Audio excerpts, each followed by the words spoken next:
नमस्कार, हमारे प्रोग्राम में आपका स्वागत है। हमारे आज के मेहमान हैं संस्कृत स्कॉलर और expert in astrological sciences Acharya doctor Janardan Krishnan. Acharya ji, हमारे कार्यक्रम में आपका स्वागत है। जो एस्ट्रोलॉजी है या एस्ट्रोलॉजिकल साइंसेस हैं, उनमें आपने कई ऐसे पहलुओं पर शोध की है जिसके बारे में लोग कम जानते हैं, जैसे साउंड का क्या महत्व है। तो एस्ट्रोलॉजी और साउंड का क्या लेना देना है? देखिए, पूरा जो ब्रह्मांड है जी, इस सभी में ध्वनि पर आधारित है। संपूर्ण ब्रह्मांड ध्वनि पर आधारित है। कहते हैं धरती की उत्पत्ति भी हुई तो ध्वनि से ही ध्वनि से ही हुआ। जी, और भगवान शिव ने डमरू का नवपंच बारम, ऐसा शास्त्र में उद्धृत है, उल्लेख मिलता है। जी। और संस्कृत के श्लोक में भी बताया गया है, नृत्यावसाने नटराज राजौ ननाद ढक्का नवपंच बारम जी, उद्धर तु कामः शनकादि सिद्धान एतद विमर्शे शिवसूत्र जालम। इस श्लोक का अर्थ है कि भगवान शंकर ने जब नृत्य किया है तो 9 और 5 अर्थात 14 बार डमरू का वादन किया, उसमें से माहेश्वर सूत्र निकले। और उस ध्वनि पर ही आधारित संपूर्ण ब्रह्मांड में जितने भी ऋषि मनीषी लोग थे, या जो हम शब्द बोलते हैं, लिखते पढ़ते हैं और सुनते हैं, ये सब कुछ ध्वनि पर ही आधारित है। उसी में से निकला हुआ ये ज्योतिष विज्ञान भी है। जब आप ज्योतिष को विज्ञान कहते हैं और हम ये बात करें कि शिव जी के डमरू में 9-5 का ये जो आप एक रेशियो या इक्वेशन बताते हैं, तो ये it sounds very scientific, doesn't it? हाँ, क्योंकि ये संपूर्ण सृष्टि की जो उत्पत्ति है शिव और शक्ति से है। यहाँ तक कि अगर शिव में से शक्ति को हम निकाल देते हैं तो शिव 100 के समान हो जाते हैं। तो आदि शक्ति जगत जननी जगदम्बा और भगवान शिव, इन दोनों के द्वारा ही संपूर्ण ब्रह्मांड की उत्पत्ति हुई और उसी के आधार पर ये पूरा सृष्टि का क्रम चल रहा है। प्रकृति में ध्वनि या साउंड की का क्या महत्व है? देखिए, जैसे हम अगर बात करते हैं सौर मंडल पर चलते हैं तो सूर्य के आसपास हमेशा ध्वनि जो है गुंजायमान होती रहती है। या हम बोलते हैं, चलते हैं, हवा चलती है, या किसी भी कार्य को हम करते हैं तो उसमें किसी न किसी रूप में ध्वनि अवश्य सुनाई देती है और ध्वनि निरंतर निकलती रहती है। और जहाँ तक शक्ति का प्रश्न है तो शक्ति जहाँ जहाँ है वहाँ पर ध्वनि है। शक्ति के बगैर कोई भी सृष्टि का क्रम नहीं चलता है, ये सर्वविदित है। और इसी को चाहे हम 18 पुराणों की बात करें या शास्त्रों की बात करें, तो उसमें भी हमारे मनीषियों ने जब ध्यानावस्थित लोग थे तो ध्यान के माध्यम से उन लोगों को जो ध्वनि सुनाई दी, उस ध्वनि के आधार पर ही इस शास्त्र की उत्पत्ति किया है। जो ये ध्वनि सुनाई देती है, आपने कहा कि जो हम बोलते हैं, जो हम सुनते हैं, शायद उसकी भी एक ध्वनि होती है, वाइब्रेशन होती है। तो इसका असर हमारे जीवन पर कैसे पड़ता है? देखिए, ध्वनि पर आधार, जब कोई व्यक्ति किसी भी विषय को बोलता है, श्रवण करता है या बोलता है या चलता है, तो उसके जीवन में सार्वभौम की स्थिति उत्पन्न होती है। और ऐसे में उसके अंदर जो ध्वनि जैसे ही सुनाई देती है तो नवग्रहों का जो प्रभाव है, जैसे 9 स्टार 27 नक्षत्र है, तो इन पर एक ग्रह के ऊपर में 3 नक्षत्र है और इस प्रकार 27 नक्षत्र होती है और नवग्रह हैं। तो इनके चलने की जो गति है, जिस सौर मंडल में ये सारे के सारे विद्यमान हैं, चलते हैं, उसके माध्यम से जिस मनुष्य का जो जैसा प्रभाव होता है, जिन ग्रहों की अधिकता उनके शरीर के ऊपर होती है, उनके मन के ऊपर होता है, तो उससे वो मनुष्य प्रभावित होता है। सिर्फ मनुष्य ही नहीं, पशु पक्षी जीव जंतु जितने हैं, ये सबके सब ध्वनि से प्रभावित होते हैं। और ये सबके सब ग्रहों से भी प्रभावित होते हैं? सबके सब ग्रहों से प्रभावित होते हैं। कभी कोई व्यक्ति बहुत अत्यंत प्रसन्नता को व्यक्त करता है, कभी कोई व्यक्ति दुखी हो जाता है, कभी उसके मन के मुताबिक कोई काम नहीं होता है। तो इस प्रकार से यह जो ग्रहों का क्रम चलता है, उनमें सबको किसी न किसी रूप में ये नवग्रह और नक्षत्र प्रभावित करते हैं। अब जैसे आपको मैं एक रामायण के संदर्भ में बता दूं कि ध्वनि किस प्रकार से लोगों को प्रभावित करती है। प्रत्येक वर्ष संवत होता है और उसमें तुलसी बाबा ने एक मानस की चौपाई लिखा है कि माघ मकरगत रवि जब होई तीर्थपति आवे सब कोई। माघ के महीने में सूर्य का मकर राशि में प्रवेश होता है तो सभी के सभी वहां पर एकत्रित होते हैं तीर्थराज प्रयाग में। तो यह भी ध्वनि पर ही आधारित था, क्योंकि तीर्थराज जो प्रयाग है वहां पर 88,000 ऋषियों ने एकत्रित होकर के वेदों की जो ध्वनि है उसको, पुराणों की जो भाषाएं हैं उसको बैठ करके लोगों ने एक दूसरे को सुना और सुनाया है। तो ये सबका सब जो भी क्रिया और प्रतिक्रिया वहां पर हुई है वो आकाश में गुंजायमान आज भी है, उस वक्त भी थी और आज भी है। संस्कृत में कहा गया कि शब्दगुण कमाकाशम आकाशम भवति, अर्थात हम आकाश को नहीं देखते हैं, लेकिन जहां जहां ध्वनि है वहां आकाश है। और उन ध्वनि के माध्यम से ही मनुष्य अपने जीवन में एक एक क्रिया और प्रतिक्रिया को करता है।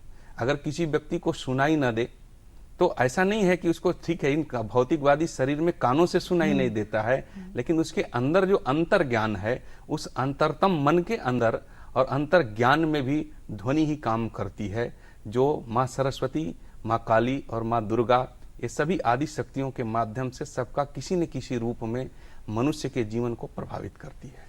तो ये जो ध्वनियाँ हैं जो हमें प्रभावित करती हैं, इन्हें हम सुन तो पाते नहीं हैं, तो क्या हम ये मानकर चलें कि हम लोग जीवन में जो करते हैं वो एक तरीके से प्री डेस्टिन्ड है, कि वो यूं ही होना है, कि हमारा उस पर कोई काबू या हम उसको कंट्रोल कर सकते हैं? देखिए, सृष्टि का जो क्रम है अपने गति से चलता है, लेकिन मनुष्य जो है तपबल के माध्यम से, know the self win your mind, वो खुद को पहले जानने का कोशिश करे कि हम कौन हैं, हमको क्यों भेजा गया है।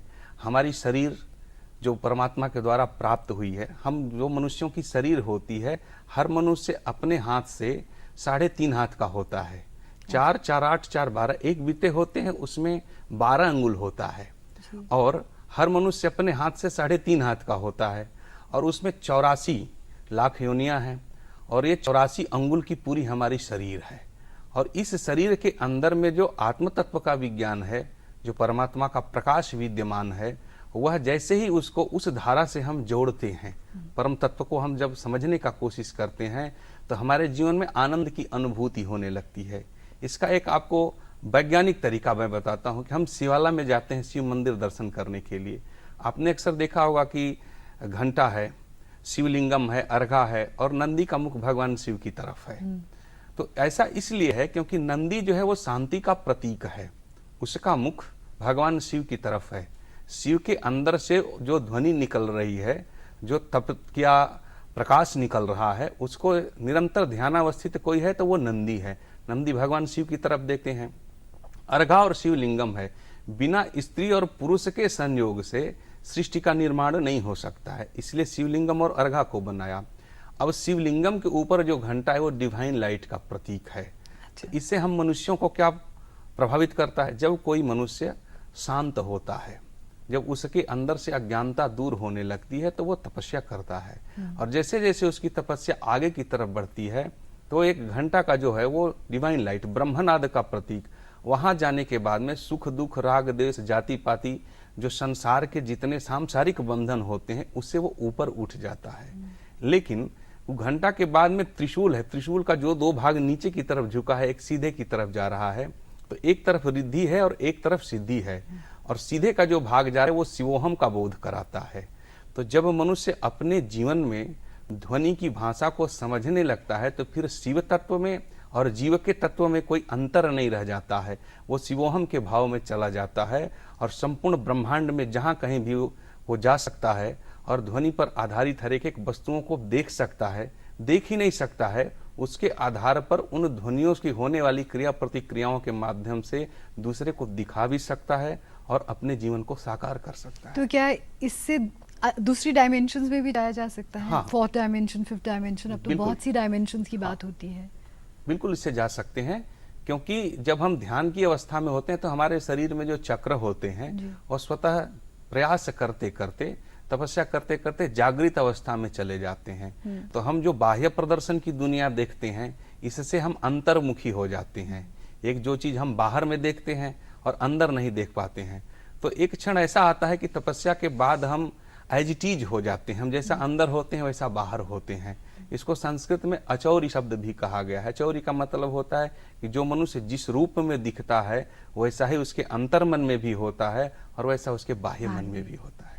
तो जो चक्र हैं उन पर भी नाद का या साउंड का असर होता है और ग्रहों का असर होता है? हाँ, क्योंकि आप एक उदाहरण ले लीजिए, जितना भी, जैसे संगीत का कोई उपासक है, ज्योतिष का उपासक है, विज्ञान का उपासक है या शास्त्र के किसी भी भाषा का कोई उपासक है, सब में किसी न किसी रूप में ध्वनि आधारित है जी। उदाहरण स्वरूप आपको मैं बता दूं, जैसे संगीत लोग गाते हैं तो सारे गम प ध नि सा, ये स्वर है, लेकिन स्वर में से निकल क्या रहा है? ध्वनि निकल रही है, वाइब्रेशंस निकल रहे हैं। और सा का अर्थ होता है संसार, रे का अर्थ होता है ऋषि मुनि, ग का अर्थ होता है गंधर्व, म का अर्थ होता है मही अर्थात पृथ्वी का पालन करने वाला, प मीन्स प्रजा जिसमें हम सभी लोग आते हैं, और ध का अर्थ होता है जिसने धर्म को धारण किया है। पूछा उसका रूप कैसा है? बोला निराकार है। फिर लास्ट में हम सा पर पहुंचते हैं, उसमें हम अपने स्वर को मिला देते हैं। अर्थात जो मनुष्य जन्म लिया है वो भी, जो जन्म नहीं लिया है वो भी, और जो आकर के चले गए हैं, ये सब के सब जितने भी लोग हैं, इनके जीवन में ध्वनि का पूर्ण रूपेण महत्व है। जब हवा चलती है तो उसमें ध्वनि निकलती है, जब हम पदोलन करते हैं, चलते हैं, तो उसमें ध्वनि सुनाई देती है। हम कोई भी काम करते हैं तो किसी न किसी रूप में हम ध्वनि से प्रभावित होते हैं, और यह ध्वनि हमारे जीवन को जागृत करती रहती है, जगाने का काम करती है। हम आपने बात की इतनी सारी हमारी योनियां होती हैं एक आत्मा की, तो किस योनि में आकर, किस जन्म में आकर हम ये प्राप्ति कर सकते हैं? ये पूर्व निर्धारित है, प्लस इसके साथ साथ बहुत सी ऐसी चीजें होती हैं जो हम तपबल के माध्यम से बदल सकते हैं। तपस्या सर्वोपरि है, क्योंकि भगवान शिव भी तपस्या करते हैं। तपबल विप्रसदा बरियारा, तपबल शंभु करें संहारा। तप के आधार पे ही भगवान शिव संहार करते हैं, और तप के आधार पे ही पूरी सृष्टि चल रही है। और आदि शक्ति जो है भगवान शिव की गुरु है। और आदि शक्ति का स्वरूप क्या है? बोला किसी ने देखा नहीं, वो निराकार है। निराकार होते हुए भी वो ध्वनि के आधार पर चलती है, उसमें ध्वनि सुनाई देती है। जहां तक इस जीवन का प्रश्न रहा, तो देखिए मृत्यु का रहस्यात्मक विज्ञान, मैंने एक किताब अभी मैं लिख रहा हूं, मृत्यु का रहस्यात्मक विज्ञान के अंतर मैंने दर्शाया है कि मनुष्य कैसे जन्म पाता है, फिर इस सृष्टि में कैसे आता है, और आने के बाद में इस स्थूल शरीर के माध्यम से वह किस तरह से अपने जीवन को साकार करते हुए उन ध्वनियों को, उन नादों को, ब्रह्मनाद को और डिवाइन लाइट के प्रकाश को प्राप्त करके इस शरीर के माध्यम से वो किसी भी लोक को देख सकता है और किसी भी स्थान पर जा भी सकता है।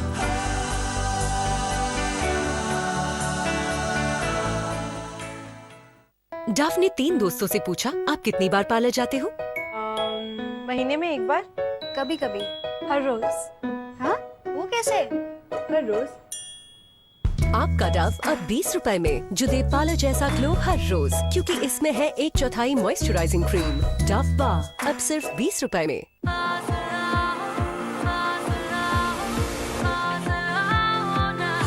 आजमाइए Closeup deep action anti germ mouthwash फॉर्मूले के साथ और पाइए जबरदस्त ताजगी और सफेद मुस्कान। क्लोजअप जबरदस्त ताजगी, जबरदस्त लम्हे। अब क्लोजअप की जबरदस्त ताजगी पाइए इस 10 रुपए के सैशे में। शादी सीजन यानी मेहंदी, संगीत, फेरे, रिसेप्शन, विदाई, 5 फंक्शंस की तैयारी अब रेडी सिर्फ 5 रुपए में। फेयर एंड लवली का स्पेशल मिनी पैक जो दे सिर्फ 5 रुपए में हमारा बेस्ट एवर निखार। अब 5 रुपए में रोज रेडी। डव ने दिया एक हेयर फॉल टेस्ट। उंगलियों को बालों में घुमाएं तो उंगलियां ज्यादा दिखती हैं या बाल? कम बाल मतलब हेयर फॉल, वजह है damage. Dove hair fall rescue nutrilock actives युक्त डैमेज्ड बालों को दे ज्यादा पोषण। हेयर फॉल हो 98% तक कम और बाल दिखे घने। डव शैम्पू अब सिर्फ 56 रुपए में।